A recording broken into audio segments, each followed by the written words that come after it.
오늘은 베드로전서 1장 3절부터 4절 말씀을 가지고 산소망이라는 제목으로 말씀 생각하겠습니다. 오늘 종료주일인데 그래도 종료주일임에도 불구하고 우리가 종료주일에 마친 설교보다는 베드로전서 나가던 거 그대로 나가기로 했습니다. 베드로전서 베드로 사도께서 흩어져 있는 나그네와 같은 성도들에게 쓴 편지다, 그렇게 말씀을 드렸습니다. 그렇기 때문에 이 나그네와 같은 삶을 살면서 이 땅에 소망을 두는 것이 아니라 영원한 하나님의 나라에 대한 소망을 가지고 살아가는 사람이 신자다. 이것이 베드로전서 전체적인 주제요 말씀이라고 했습니다. 그래서 1장 3절부터 4절도 주제가 산 소망은 하늘의 유산이다, 이렇게 되겠습니다. 우리에게 소망이 있다. 그런데 그 소망은 살아있다. 그렇다면 죽은 소망이 있겠죠. 죽은 희망. 희망을 가졌는데 결국은 허무한 것. 그것이 이 세상의 희망입니다. 그것을, 희망했던 것을 누릴 수도 있습니다. 그러나 그런 것들은 결국 죽음과 함께 다 사라져버리는 것이고 영속성이 없다. 이런 말씀이 되겠죠. 하나님께서 주시는 하늘의 유산이야말로 우리가 정말 소망해야 되고 그 소망을 헛되지 않게 만들어 주시는 것이 바로 하늘의 유산이다 하는 말씀이 되겠습니다. 베드로전서는 믿음, 그 다음에 소망, 사랑 이렇게 강조를 하고 있습니다. 먼저 믿음을 이야기하고 그 다음에 그 믿음에 따르는 소망을 이야기하고 그렇기 때문에 우리는 사랑의 삶을 살아야 된다 하는 말씀이 되겠습니다. 믿음은 십자가의 복음, 부활의 복음을 믿는 것이죠. 십자가에서는 우리 예수님이 당신의 목숨을 들이시면서 희생하신 것. 그것이 이제 고난주간을 보내면서 우리가 가져야 될 하나님의 은혜와 하나님의 사랑에 대한 마음이죠. 또 3일 만에 부활하셨죠. 부활하심으로 말미암아서 부활을 통해서 우리에게 뭘 주십니까? 참된 소망을 주셨습니다. 그래서 이 믿음과 소망을 가진 사람들이 이 땅에서 어떻게 살 것인가? 그러면 영원한 하나님의 나라를 위해서 우리가 어떻게 살 것인가? 그때 나오는 것이 주님이 말씀하신 하나님 사랑, 이웃 사랑 또는 내가 너희를 사랑같이 서로 사랑하라.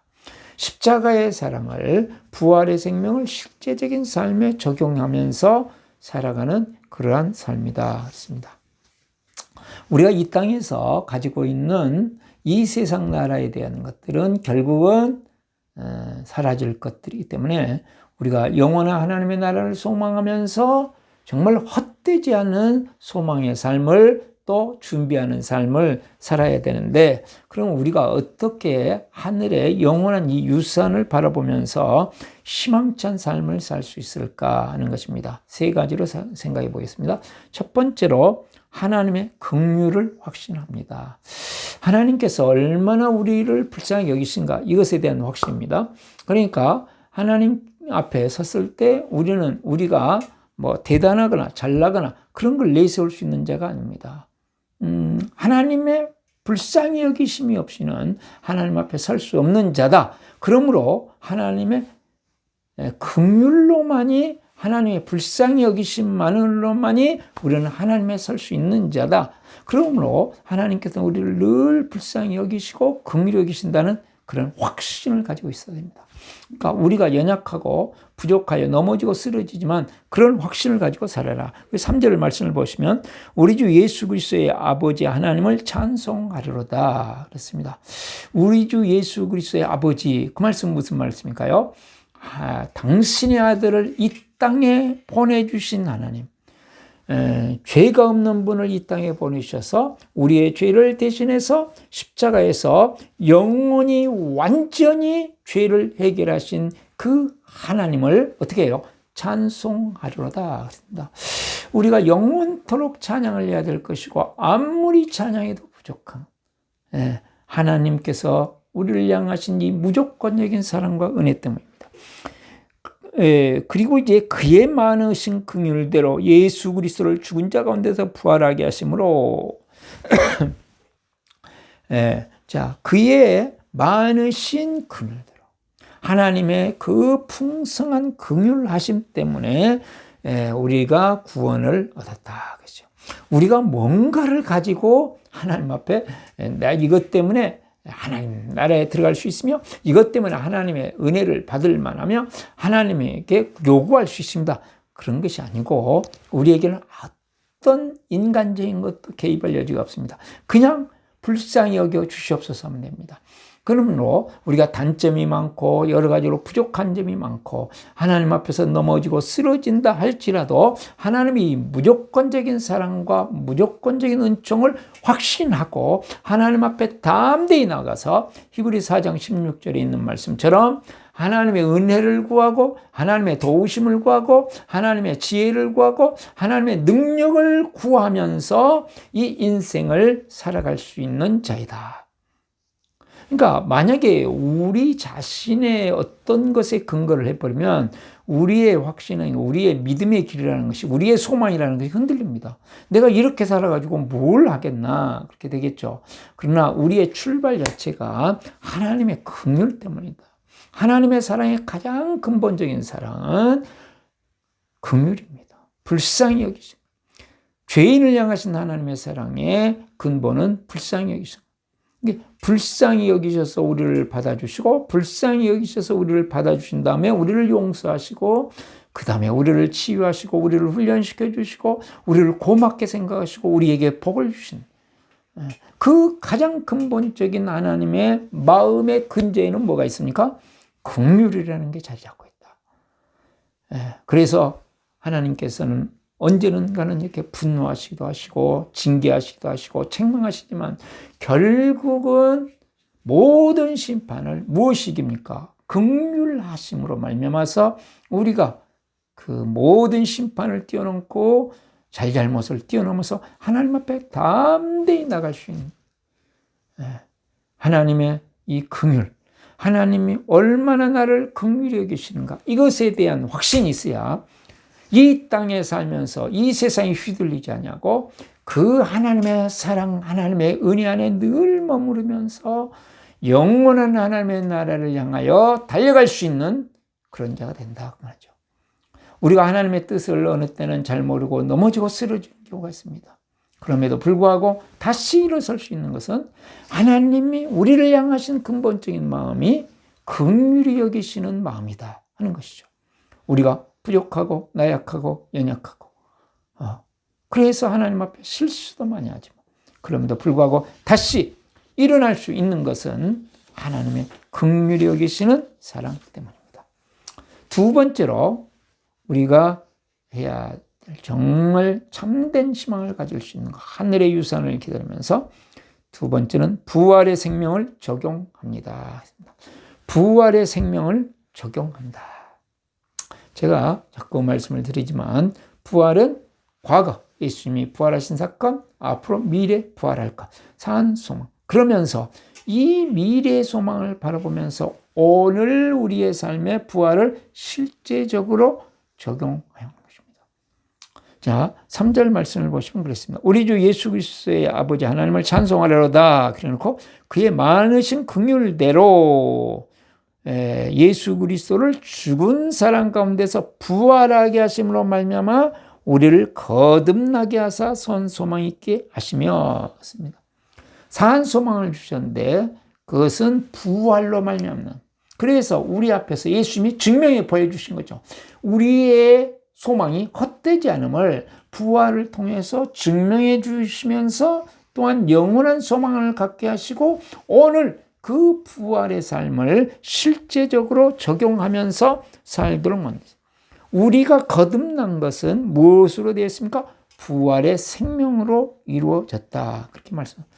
그래서 우리의 거듭남, 우리가 하나님의 자녀가 됨, 우리가 예수님을 정말로 구주와 주인으로 믿고 살아가는 이 삶을 살 때에 예수님을 구주와 주인으로 내 마음에 진실로 모셨다면 우리의 본질이 뭘로 바뀌었습니까? 부활로. 우리의 본질이 뭘로 바뀌었습니까? 생명으로.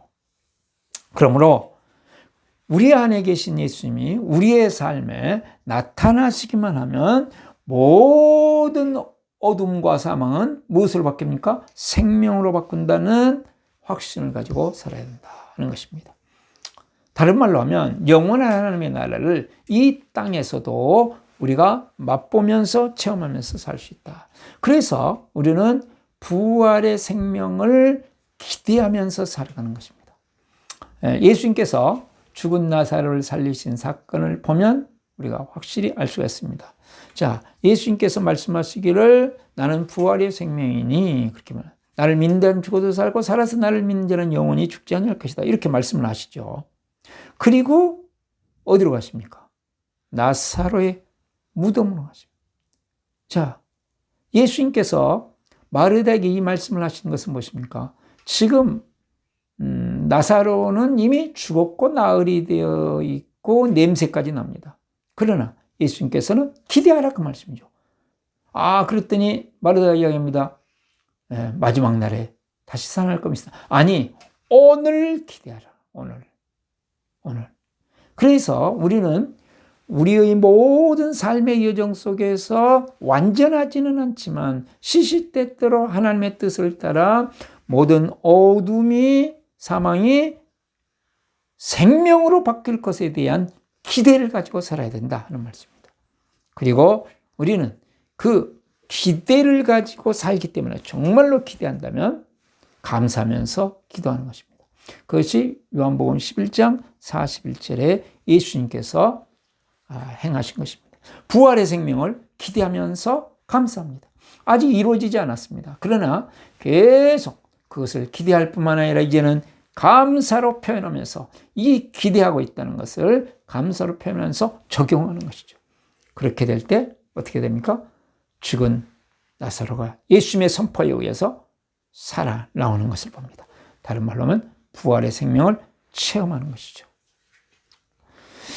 그래서 그 어둠이 사망이 생명으로 바뀌는 것을 보면서 하나님을 찬양하고 하나님께 감사를 드리고 간증하고 살아가는 것, 이게 지금 무엇입니까? 부활의 생명입니다. 그러므로 이것을 우리의 삶에 실제적으로 적용할 수 있어야 합니다. 우리의 지식, 우리의 경험으로 보면 어둠입니다. 우리의 지식과 우리의 경험으로 보면 끝장입니다. 도저히 안 됩니다. 그러나 부활의 생명의 눈으로 보면 내 안에 계신 주님이, 부활하신 주님이 내 안에 들어와 계시고 내 안에 계신 주님께서 역사하시면 어떻게 됩니까? 부활의 생명으로 보면 모든 것들이 생명이요 회복입니다. 이것이 그리스도인의 삶입니다. 인간적인 눈으로 보면 끝났다. 그러나 우리는 이 땅에서 부활의 생명이 실제적으로 일어날 것을 기대하면서 살고 감사하면서 살고 체험하면서 살아가는 것이다. 그러므로 모든 것을 바라볼 때 나의 지식과 경험의 눈으로 바라보는 것이 아니라 부활하셔서 우리 안에 계신 부활의 생명의 눈으로 바라보는 것. 이게 바로 주님이 바라보는 눈이죠. 오늘날 우리의 삶에 정말 드라마틱한 하나님의 나라의 역사가 나타나지 않는 중요한 이유가 어디에 있을까요? 우리의 시각이 바뀌지 않는 것입니다. 우리의 바라보는 눈이, 우리의 계산하는 것들이 전부 내 지식과 경험 범주 안에서 하니까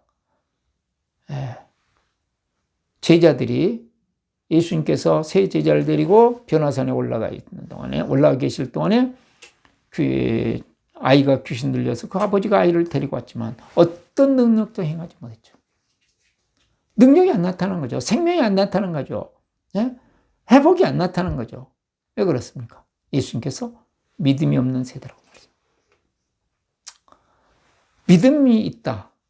진정한 소망이 있다. 그 말은 무슨 말씀입니까? 지금 우리가 그냥 보기에는 어둠이고 그냥 보기에는 좌절이고 절망이고 낙심이지만 이것을 통해서 오히려 놀라운 생명의 역사를 이루실 것을 기대하면서 기도하고 감사하고 찬양하며 나아가는 것이죠. 현실의 문제를 가지고 세상 사람들로 똑같이 계산하면서 원망하고 불평하고 좌절하고 낙심하면 생명의 역사가 나타나지 않는 거죠. 내 믿은 대로 될지다. 그래서 우리는 믿음으로 선포하고 믿음으로 나가는 것입니다. 함께. 그래서 우리가 계속 가슴 기도도 하고 오신 기도도 하고 거침없이 잘 되어지지 않거든요. 누구나 할 것 없이 눈에 보이는 대로 판단하기 때문에. 그러나 그것을 뛰어넘어서 또 감사 나눔도 하고 감사를 어느 때는 의지적으로 선포하고 그러면서 나가는 것입니다. 저는 그래서 매일 하루를 보낸 다음에 오늘 하루 동안 주시는 가장 놀라운 선물이 무엇일까 하나씩 찾습니다. 잠자기 전에 내일 소원 기록하면서 내일 또 놀라운 일을 주실 것으로 기대합니다 하고 잠을 자고 하루를 보낸 다음에 놀라운 선물이 무엇일까? 어느 것은 제가 볼 때 제 지식과 경험으로는 놀라운 선물이 아니에요. 그럼에도 불구하고 제가 하루를 보면서 맨 처음 오늘 하루 동안 주신 가장 놀라운 선물이 무엇일까? 그것을 기대하고 지금 감사 속에 계속 기록하는 것이죠. 저는 이것이 저의 믿음을 점점 키우는 방법이다.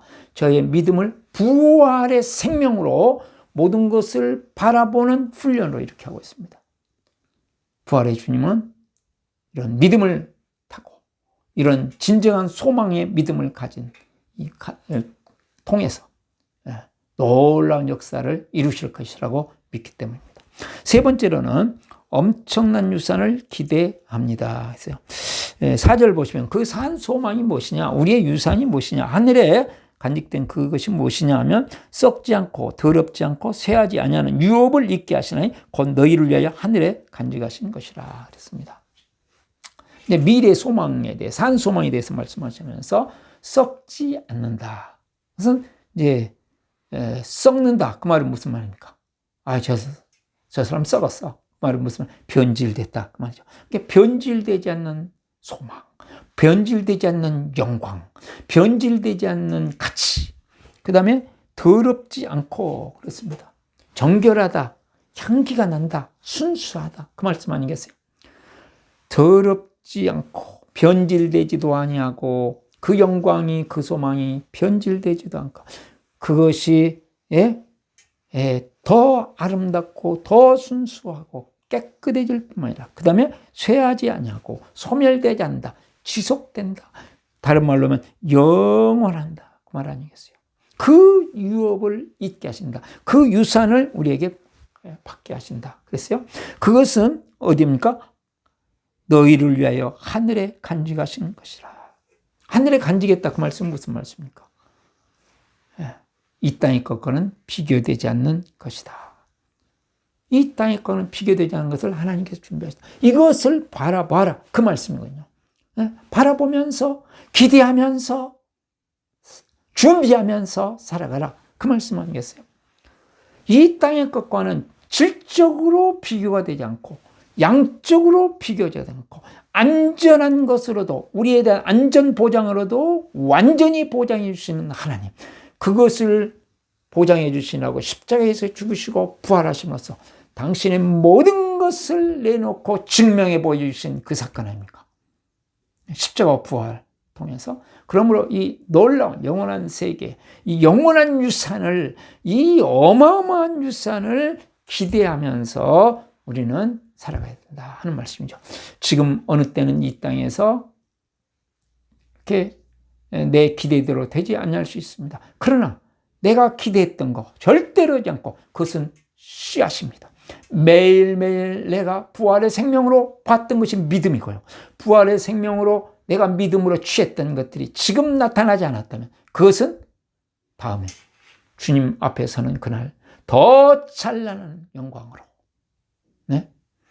썩지 아니하고 더럽지 아니하고 쇠하지 아니하는 어마어마한 영광으로 나타나는 것을 우리는 믿는 것이죠. 이미 나에게 그것이 주어졌다고 믿고 아브라함의 하늘의 도성을 바라보면서 살았던 것처럼 놀라운 미래의 영광을 기대하면서 살아야 되는데 그러기 위해서 사용하는 방법이 상상하는 것입니다.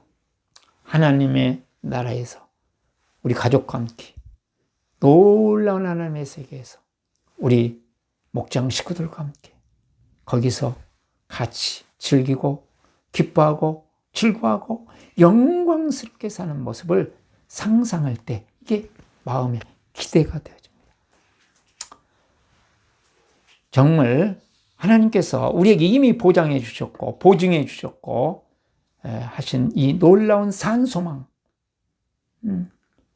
이것은 그 누가 보장해 준 것보다도 확실한 산소망, 이걸 기대하면서 정말 모든 어렵고 힘든 일들 부활의 소망을 이루면서 십자가의 은혜를 내 가슴에 품고 그 하나님의 긍휼하심을 확신하면서 한 걸음 한 걸음 나갈 때 우리의 삶에 이 세상이 감당할 수 없는 놀라운 은혜의 역사가 나타날 것을 믿습니다. 기도하겠습니다. 하나님 아버지, 하나님의 은혜를 감사합니다. 우리 주 예수 그리스도께서 우리를 위하여 죽으심으로 하나님의 놀라운 이 긍휼의 사랑으로 말미암아 우리를 하나님의 자녀 삼아 주셨고 부활의 생명으로 말미암아서 우리에게 생명을 주신 것을 감사합니다. 이제는 십자가의 은혜의 눈으로 부활의 생명의 눈으로 이 세상 모든 것들을 바라보며 나갈 때 저 영원한 어마어마한 유산이 우리의 가슴에 충만하게 하여 주시옵소서. 기대하게 하여 주시옵소서. 감사하고 찬양하게 하여 주시옵소서. 예수 그리스도의 이름으로 기도드리옵나이다. 아멘.